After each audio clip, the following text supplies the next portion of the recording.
Welcome to Waves of Change, Women at Sea, the podcast where we celebrate the voices of women shaping the maritime industry. In today's episode, I had the pleasure of speaking with Liselle, a first officer with Royal Caribbean, whose inspiring journey to the bridge will leave you thinking differently about life at sea. Our conversation made me realize just how hidden maritime careers can be, even for younger generations. I mean, my own kids who are 5 and 6 have no idea about what it means to work at sea, and that's on me.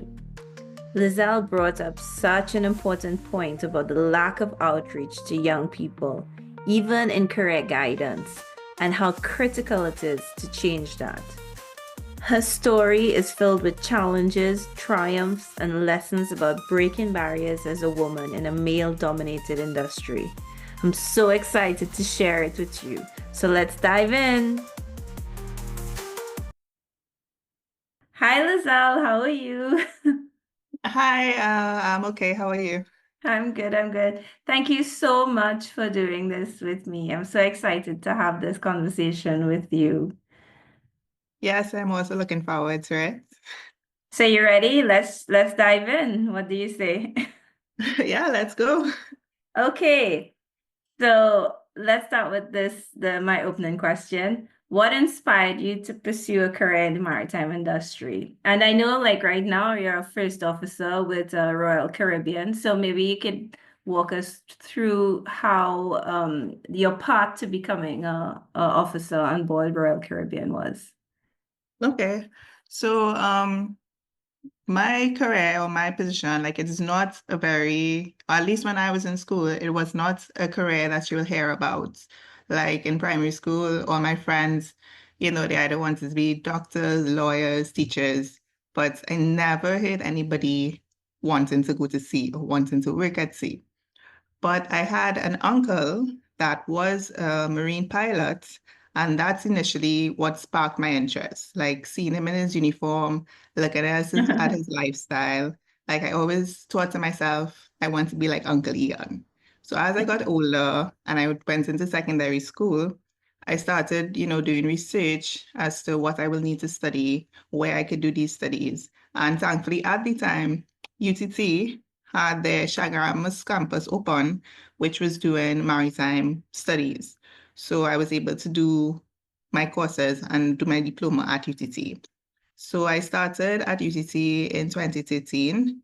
I Mhm. did the diploma in maritime operations, and then I went on to do my cadetship, SCCW courses, exams to get my license.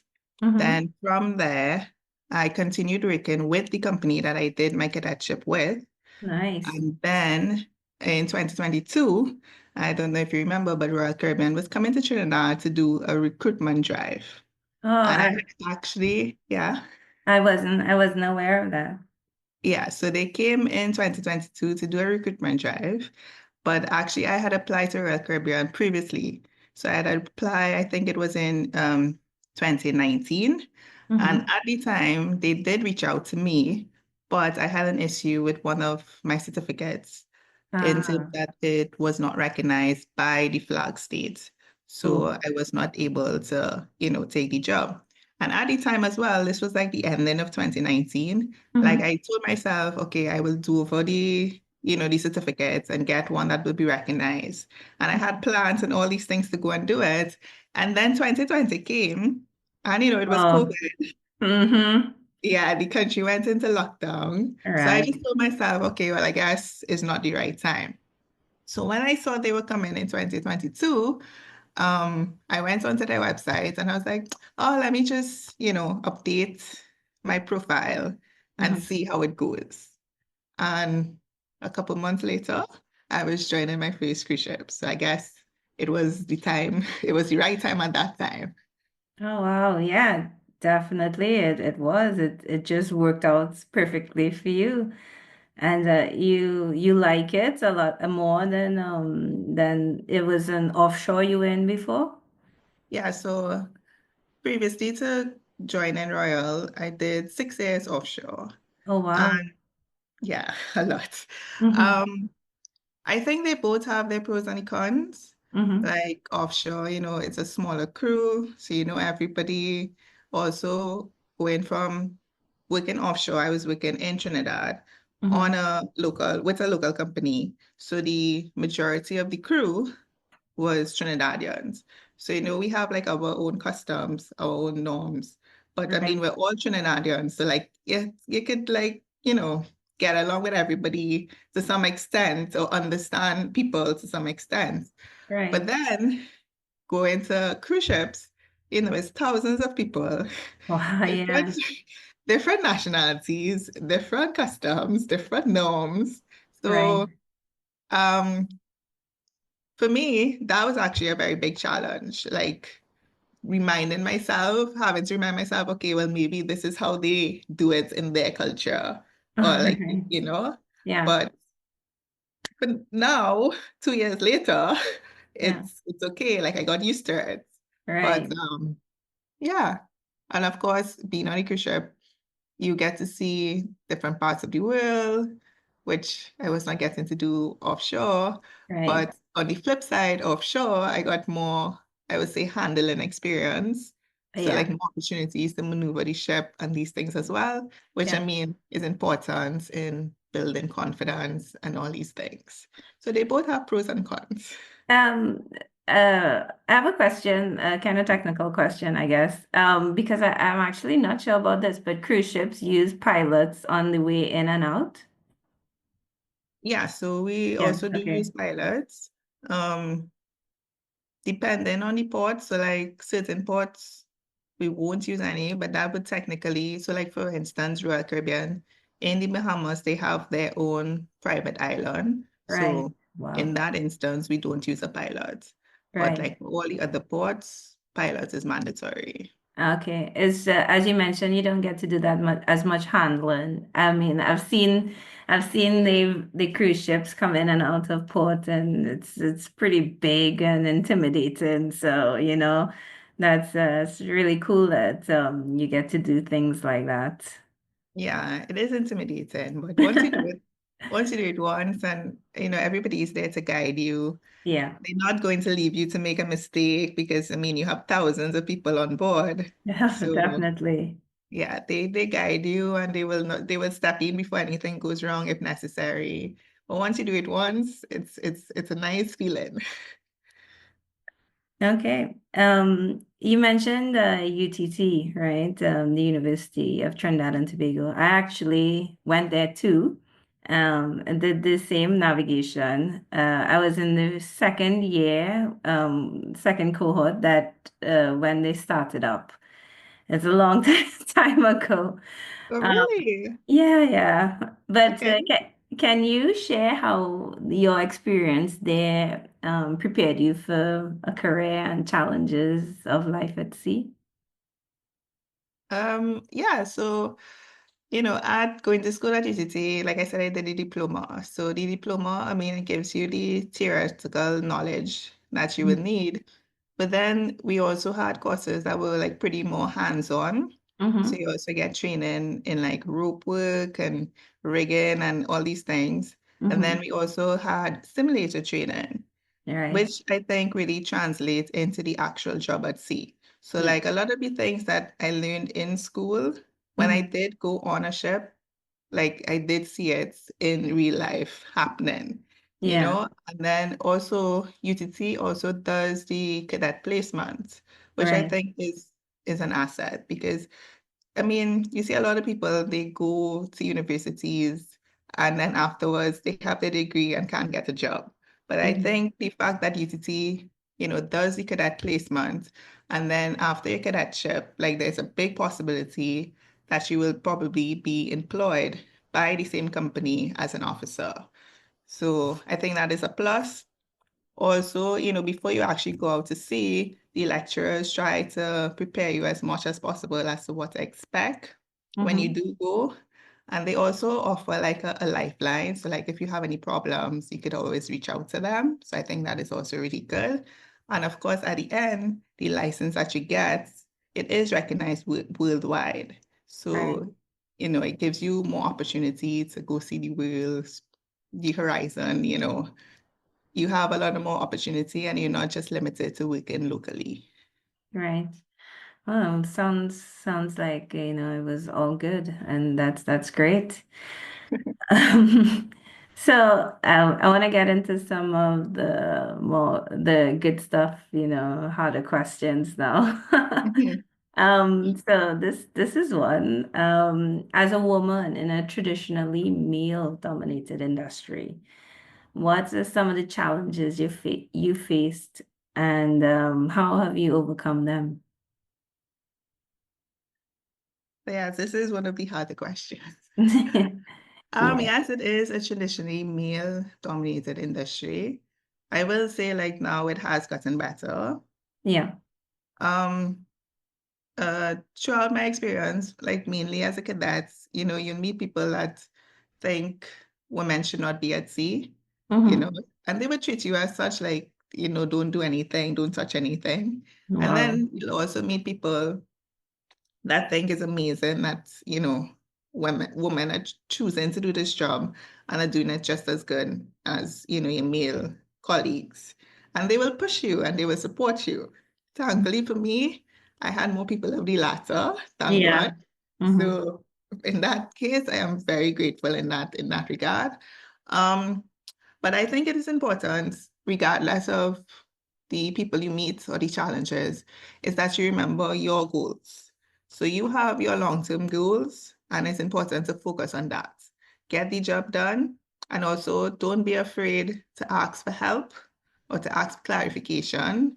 It's easy to fall into like, oh my God, if I ask, they would think like I can't do the job or I don't know what to do in. Hmm. But I think it's important to be confident enough to be like, hey, I need help, or I don't know. Like, can you teach me? And Yeah. along the way on this journey, I met people that eventually became very good friends, as well as mentors that I looked Hmm. up to. That make the journey a little bit easier. Yeah. Because I could definitely relate to what you have said. It's difficult sometimes, but sometimes it could be really good. It depends on your support system, I guess, you know. Yeah. Yeah. So, what advice would you give to aspiring women, to women who are aspiring to build a career in the maritime industry? Advice, I would say before jumping into the career, to make sure and do your research because while attending school at Mhm. UTT, like there were a lot of people that started doing the diploma and they weren't aware that, they will have to go to sea or that, from doing the diploma, like the idea is that you'll work at sea. I mean, of course, you can do the diploma and then go on to do a degree and something else, but the idea is you're preparing to go to sea. So a lot of people did not know that. And then when they realized, a lot of people was like, okay, no, this is not for me. Yeah. So I think it's important to do your research, reach out to other people in the career as well to, get advice or ask questions, as many questions as you want, of course, in a very polite manner, and get information. Also, it's important, I would say, to weigh the pros, because I mean, some of the pros, okay, you can see the world, you meet people, it's a dynamic environment, and of course, you're paid well. But I mean, on the flip side, you also need to look at the cons. You're going to miss birthdays, anniversaries, personal relationships might be a challenge. So, look at both the pros and the cons. And I think also it's important to have a plan. So have a plan in terms of, okay, I want to work at sea for 10 years and then maybe transition to like a shore-based job, become a lecturer, a pilot, have a plan of what you want to do. Or even if you want to work at sea for your whole career, all the way to captain and continue sailing for your whole career, but have an idea of like where you want your career to go. So that would be the advice I will give. Yeah. That's really good advice. I'm just curious, though, how many women, well, yeah, women were in your class? when you did your diploma? When I started, it was, I think, six of us, Right. six girls, and the rest were guys. When I graduated, seven of us graduated together, two of which were girls, and then two of the other girls graduated later on. But Okay. yeah, it was mainly men. Okay, okay. So, yeah. Yeah, it was the same in my year. I think we had about six girls also, and I think two stopped. Yeah, and four continued. So, it's always been a bit of a issue with the seat time, exactly as you said, you know. Yeah. But thankfully, like when I did it, the seven of us, we got seats. I was probably the last person to go out to sea, Mm-hmm. and that took like 8 months waiting. Wow. But everybody else went out pretty quickly, thankfully. So Yeah. So you spoke about a little bit about support system in the maritime in your career. But how important do you think is like mentorship and support within the maritime community for fostering growth and inclusion with regards to women in the industry? I think it's very important. I mean, it helps encourage future generations to pursue a career at sea, especially when you showcase, success stories of women in the career actually in being successful, doing the job, getting the job done. And it have women now that are in such high positions, captains, of course, First engineers, ship engineers officers. as well. Yeah, so I think it's important. I also think it's important for the exposure because, like I said, when I was in school, nobody was talking about this career. And Hmm. even now, I feel like if you go into a primary school and you ask the kids, what do you want to be when you grow up? I highly doubt anybody's going to be like, oh, I want to go to sea, like, because nobody knows about it. Or if they do, they don't have like enough information, to make the career appealing. So I think it's important as well to, expand the exposure of the career to get people more interested, realize like, hey, you don't have to just be a doctor or lawyer. Not saying that anything is wrong with that, but there are Yeah, also other, more interesting careers or, yeah. if you like the sea, it might appeal to you more than just, doing something that you think is the norm? As you're saying that, I'm thinking about it, how it relates to me personally. I have two daughters, 5 and 6 years old, and Uh-huh. they know nothing of me in that capacity. It's so strange. Like I'm now thinking about it and exactly what you said. Like they Yeah. they have no idea. I've never exposed them to it or anything like that. Yeah. But they do have their little play sets as doctors and, and stuff like Exactly. that. And it's the same thing, even with the play sets. When you go to the toy store, do Hmm. you see anything maritime? You might see a boat, but you're not going to buy somebody that you buy them a doctor set or something. I So think I think maybe only for Halloween we'd see costumes, sailor costumes. yeah, Yeah. I'm still not very often. Yeah, no, it's wow, that is you made me really think with that one. I have to reassess some stuff like now. Okay. So let's move on then. So let's look at your current role, right, as a first officer. So what does a typical day look like, and what are some of the responsibilities that you have on board or that you handle? Okay, so on board, there are usually three first officers, and our main duties will Mhm. be the safe navigation of the ship. So a typical day will mean that I will hold an 8-hour watch on the bridge. Usually it's split up into two watches. So one might be 5 hours and then one is 3 hours. So I Mhm. will hold my 8-hour watch on the bridge. And then depending on whether the ship is at sea or in port, I will also have a second officer and a lookout with me on the bridge. Mm-hmm. And then outside of the 8 hours, I'm expected to work 2 additional hours. And within this 2 additional hours, we also have secondary duties. So like I said, there are three of us on board, three first Mm-hmm. officers, and each one will have a secondary duty. So it might be firefighting appliances, life-saving appliances, or navigation. So within those 2 extra hours, I will take that time to depending on which duty I have, to catch Mm-hmm. up on inventories, inspections, reports, purchase orders, all these things in regards to the secondary duty. And Mm-hmm. then, of course, so that's like a typical day, basically. But then, of course, we also have our emergency duties. So these duties, we do trainings and drills on a weekly basis.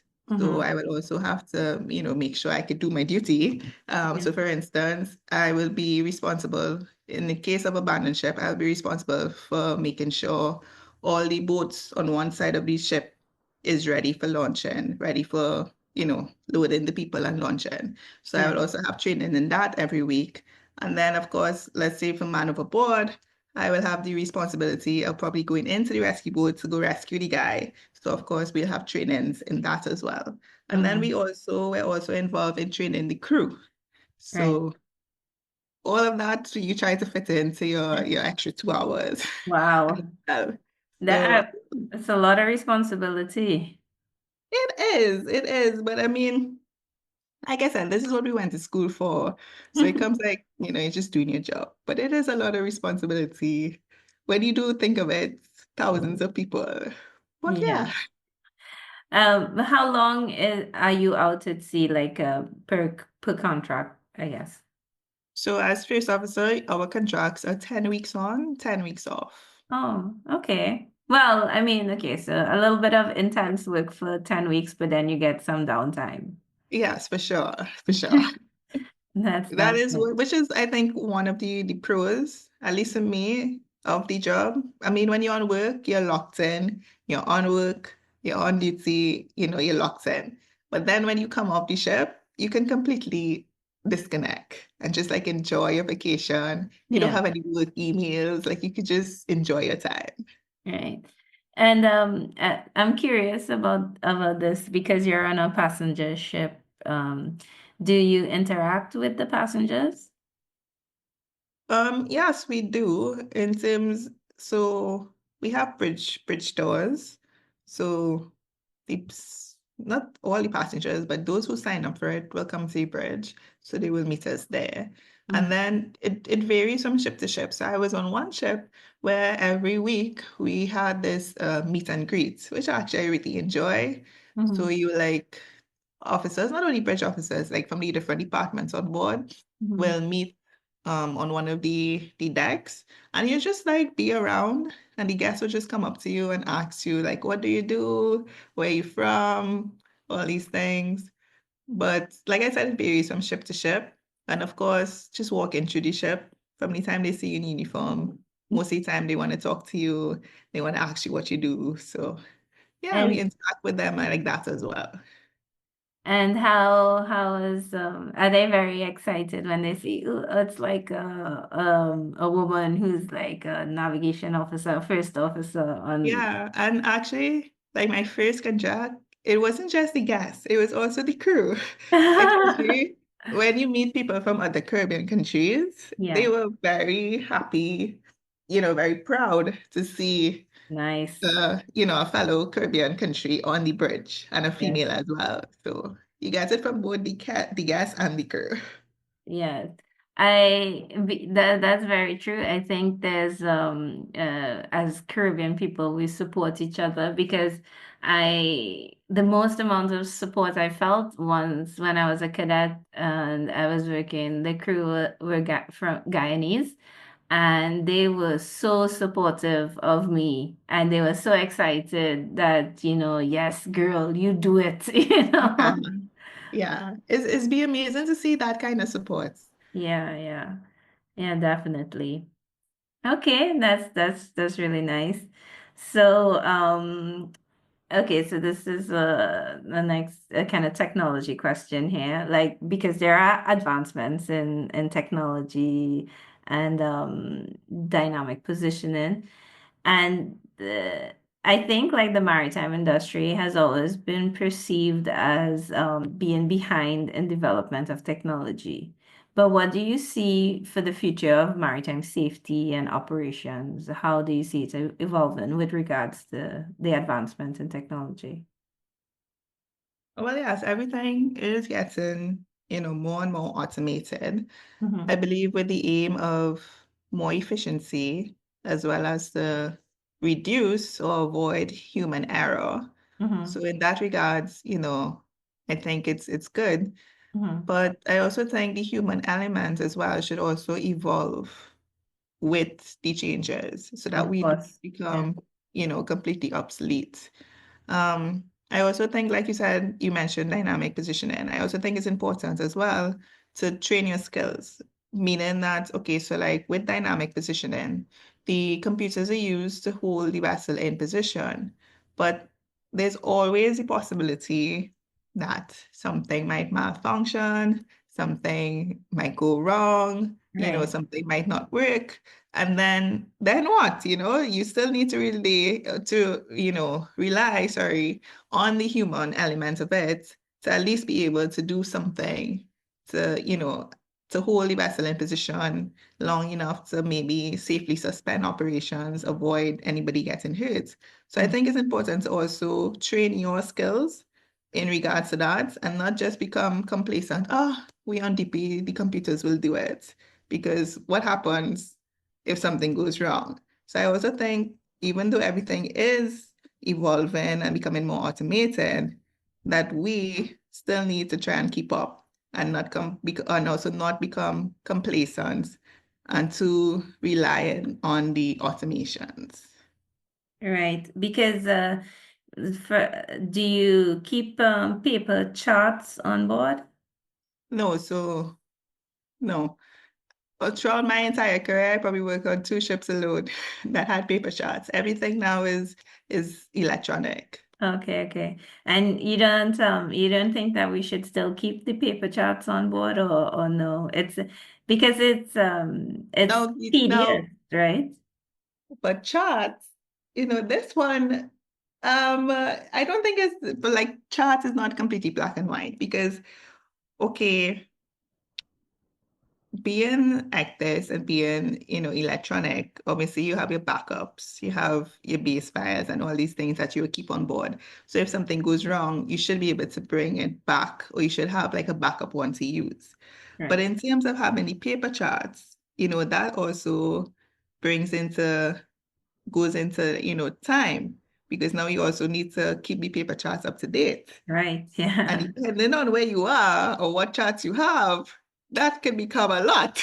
Yeah, yeah, So, definitely. I don't think that one is completely black and white because now you have to, you set somebody you need to update the chart. So that is time you're taking away from, maybe doing inspections or other things that you could be doing. Yeah. Whereas if you're electronic, you just, plug in the USB and you update everything, Yeah. 5 minutes, 10 minutes, and you're done.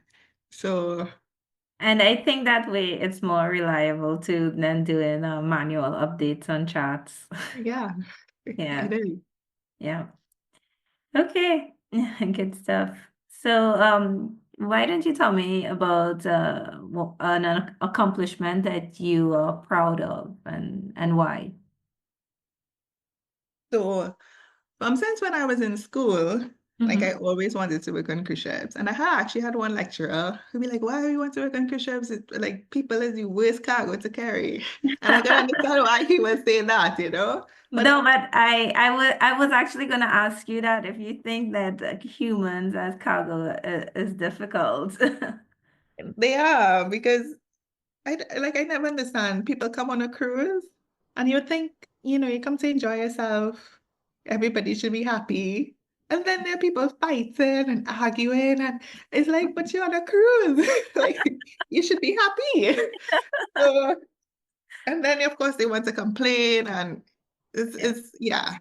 But I still always, like I said, in school I wanted to work on cruise ships. Right. And coming out of school, like the offshore industry was I don't want to say the only thing that I knew, but it was very much like in your face everywhere, you know? All Yeah. the cadets, the majority of cadets were going to offshore boats. And of course, making money offshore is good. The money is good. You could make money quickly, so it was kind of like the ideal thing to do. But I always wanted to work on cruise ships. So when I actually did make the move to cruise ships, like for me, it was a very like, oh, I did it. So I Mm-hmm. think I'm very proud of that Yeah. so far in my career, like having achieved that goal. And also, I mean, with such a big company, internationally known, like, yeah, I'm quite proud of it. And it is something you should be very proud of. That is amazing. I am in awe of you. So, Yeah, and it's funny thing as well, like when I started in 2022, there were only two officers from Trinidad, bridge officers from Trinidad in right. the company. And there were actually two females. Ah, And then, I know, right? And yeah. then now, 2 years later, there are three bridge officers. Not all females, but there are three of us now. So we're growing in numbers. And I also know of like other people who had interviews and, applying. People always reach out to ask me like, where, how can they apply? Like where, what to do? So I think that is a big accomplishment because it also showed other people like if I could do it, anybody could do it? So yeah. Nice. Yeah, and it's great that you're helping out people who want to get into it. That this giving back is really important too in the maritime industry and any industry, I guess. Yeah. Yeah. So what do you envision for for the future in the maritime industry? And basically, like, what legacy would you like to leave behind? Legacy. Um, so I mean, I would still very much like to be like Uncle Ian, meaning that, Yeah. I would like to be a pilot at some point. But Ah, I'm also open to like seeing where the career takes me. However, I cannot say that I envision my entire career being at sea. I will at some point like to transition probably into some sort of shore-based job. mm-hmm. So I don't really have a timeline on it. I'm kind of like, oh, let's see how it goes, kind of thing. Right. Um, And other than that, I would like to think, or I would like to hope that I can inspire others to go after their dreams and to believe that anything is possible. Once you set your goals, you have your steps to achieving those goals, anything is possible. Of course, it's important to also have, attainable goals and have steps to get it and not just write down some far-fetched dream. Like, have your steps to work to get towards it. And also to remember that, okay, there may be, setbacks along the way, but stay determined and resilience will get you through. So I would like to hope that I can inspire others to go after their dreams. Oh, that's great. You actually touched on my closing question, but I'll still ask it anyways. If you could offer one piece of advice to anyone navigating personal or professional challenges, what would it be? So as with anything in life, there will always be challenges. Um, there's one quote that I always come back to, which is this too shall pass.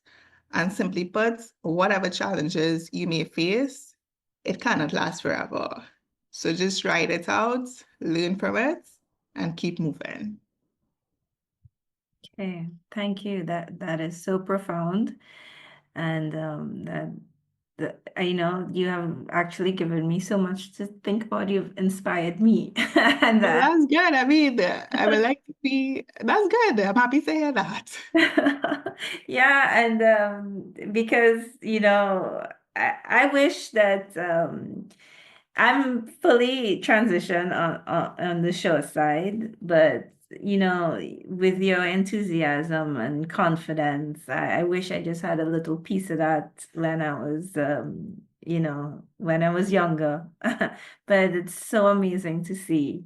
It's and to hear, and I could hear it in you. You're a force. You are a force. And I'll just leave it there. I will definitely hear great things about you. Well, I hope so.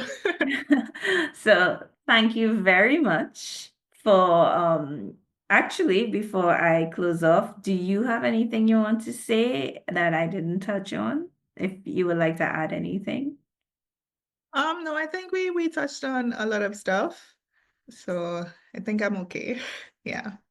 Okay, great. Well, thank you so much, Lizelle. This has been an ultimate pleasure, and I'm so excited to get this episode up. So I think a lot of people would relate to you, definitely. Yes, this was actually really good. I actually really enjoyed it. This is my first podcast actually. So yeah, it was fun. It was nice speaking to you, nice meeting you as well. And I'm happy that I have inspired you. And yeah, I wish you all the best. Hey, thank you. Thanks for tuning in to Waves of Change Women at Sea. If you enjoyed this episode, it would mean the world to me if you would take a moment to subscribe or leave a review. It really helps get the word out and honestly keeps this little podcast afloat. Until next time, stay inspired and keep making waves.